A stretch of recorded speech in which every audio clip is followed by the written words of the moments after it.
The arrival hall at Orly Airport in France became a scene of charged emotion, a mix of relief, indignation and solidarity.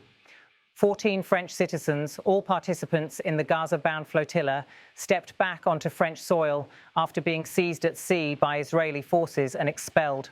Among them were sitting members of parliament, activists and medical professionals. They were greeted by cheering supporters waving Palestinian flags and banners, determined to transform the episode into a rallying cry for the cause of Gaza. The return of these passengers was not merely a homecoming. It symbolized the continuation of a long and contentious debate over humanitarian access to the Gaza Strip, the legality of Israel's maritime blockade, and the risks faced by those who attempt to challenge it. For those gathered at Orly, the travellers were not merely detainees, but witnesses to the human cost of the conflict and to the treatment meted out to them during their detention. At the forefront of the group was Rima Hassan, a French member of the European Parliament known for her outspoken defence of Palestinian rights. Alongside her walked fellow left-wing parliamentarians Emma Fourreau and François Picmal, joined by grassroots activists and aid workers. Their faces carried traces of exhaustion after their ordeal, yet they raised their heads high as they crossed the arrivals hall. The applause and chants that met them reflected not only relief at their safe return, but also a shared sense of defiance toward the policies that had cut their journey short. Waiting at the terminal were representatives of humanitarian organisations, union members and citizens who had followed the flotilla's progress closely. Among the most visible figures addressing the press was Yassine Hafaf, a surgeon and president of the French steering committee of the global Sumud flotilla. Standing amid a thicket of microphones and cameras, he emphasised that their mission had been humanitarian, to deliver aid and to protest the ongoing blockade of Gaza. Around them, symbols of solidarity were everywhere. Volunteers handed out leaflets. A supporter carried a canvas tote bag decorated with the image of a watermelon, a now familiar emblem of Palestinian resilience. A T-shirt bearing the flotilla's name and the word Sumud, meaning steadfastness, drew the attention of photographers. These details, seemingly small, highlighted that this was not just a logistical event, but a moment rich with political symbolism. Soon, the returning passengers began sharing their accounts. Lina Al-Tabel, a professor of international law who had joined the flotilla, spoke with composure but deep indignation. She described the interception at sea and the subsequent detention as, in her words, a new crime against humanity. She recalled how, in the middle of the night, at around 4 in the morning, they were compelled to sign documents written in Hebrew, papers that stated they had entered Israel illegally. This, she stressed, was false. They had been on a humanitarian mission destined for Gaza and had never set out to enter Israeli territory. Her testimony was followed by that of Pascal Andre, an emergency doctor who had also been on board. His words were blunt and emotionally charged. He said, "We were treated like animals," emphasizing that whatever discomfort they had endured paled in comparison to what Palestinians have experienced for decades.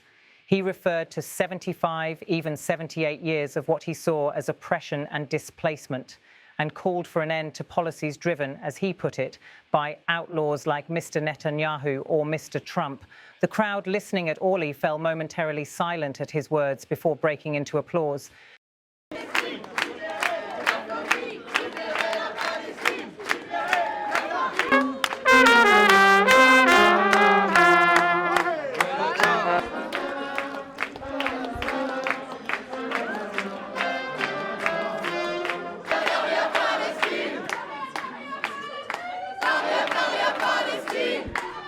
Another voice was that of Cedric Colbert, a Labour activist from the CGT trade union and a seasoned campaigner for international solidarity movements.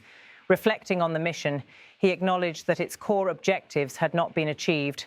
The blockade of Gaza had not been lifted, no new humanitarian corridor had been opened, and certainly no ceasefire or political breakthrough had been won.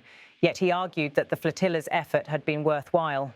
"Every mile we sailed across the Mediterranean," he said, "and every day we spent in detention in the Negev desert was a step forward in building international mobilization." In his view, the voyage had succeeded in raising global awareness and stirring public conscience, even if it fell short in immediate political impact. The global Sumud Flotilla is part of a broader, years-long series of civilian maritime campaigns that have attempted to challenge Israel's naval blockade of Gaza. That blockade was first imposed in 2007 after Hamas took control of the enclave. Israel insists it is necessary to prevent weapons from reaching militant groups, while critics describe it as collective punishment of Gaza's 2 million residents. Previous flotillas, such as the one intercepted in 2010, have often ended in confrontation, sometimes with deadly consequences. Despite these risks, activists continue to mount such missions, believing that even symbolic actions can draw international attention to the crisis in Gaza. This particular voyage was intended to be primarily humanitarian, carrying essential supplies and bearing the presence of international figures such as Rima Hassan to lend it diplomatic weight. Its interception by Israeli naval forces in the eastern Mediterranean was therefore not unexpected, but still provoked outrage among human rights organizations. Israel defended its actions as a legitimate measure to uphold the blockade, arguing that allowing the vessel to reach Gaza would set a precedent, encouraging further maritime breaches and potential arms smuggling.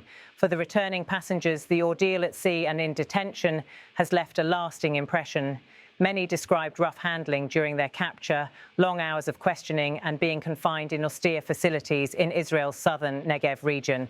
Yet they also spoke of a sense of unity and purpose that grew among them throughout the experience, a conviction that their detention was part of a larger struggle over humanitarian access, international law, and political accountability.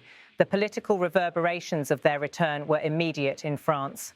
Lawmakers from the left praised the flotilla participants as defenders of humanitarian principles and demanded explanations from Israel for its treatment of European citizens on a humanitarian mission.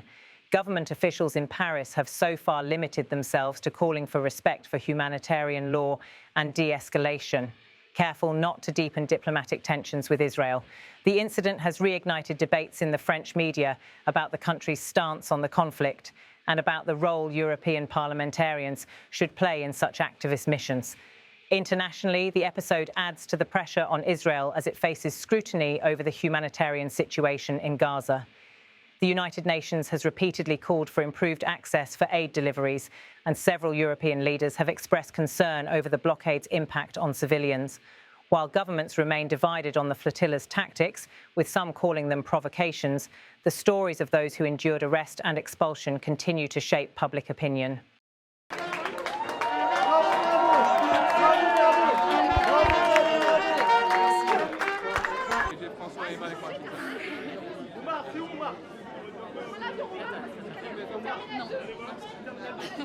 Témoin, parce qu'on n'avait aucune info des manifestations qui ont eu lieu ici.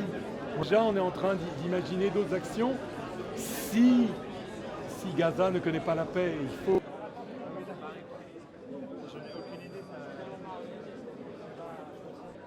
I expect to be on the AFP report, madame. Je lui ai dit, écoute, va directement là-bas à Choisy et Roissy et non. Back at Orly, as the passengers met their families and friends, the sense of relief was mingled with determination. Several of them vowed to speak out in coming weeks, sharing details of their experience and urging the international community to hold Israel accountable. They insisted that what they went through in custody was only a brief glimpse of what, in their view, Palestinians face daily in Gaza under blockade. For supporters gathered at the airport, the moment was both triumphant and sobering.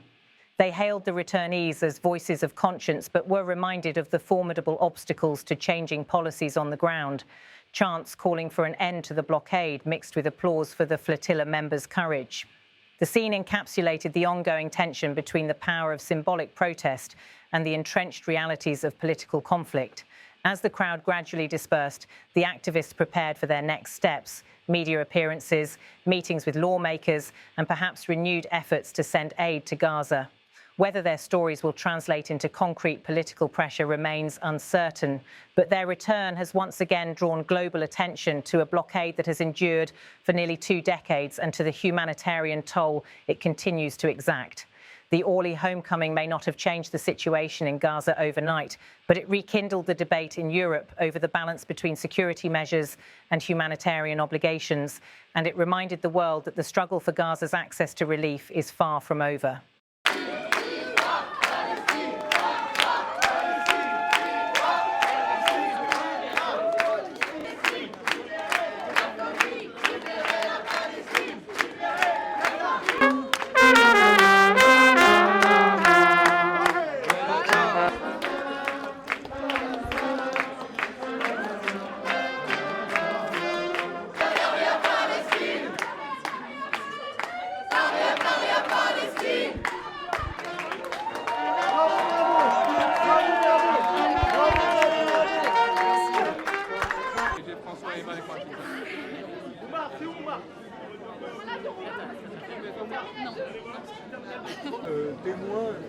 aucune info des manifestations qui ont eu lieu ici. Déjà, on est en train d'imaginer d'autres actions. Si Gaza ne connaît pas la paix, il faut...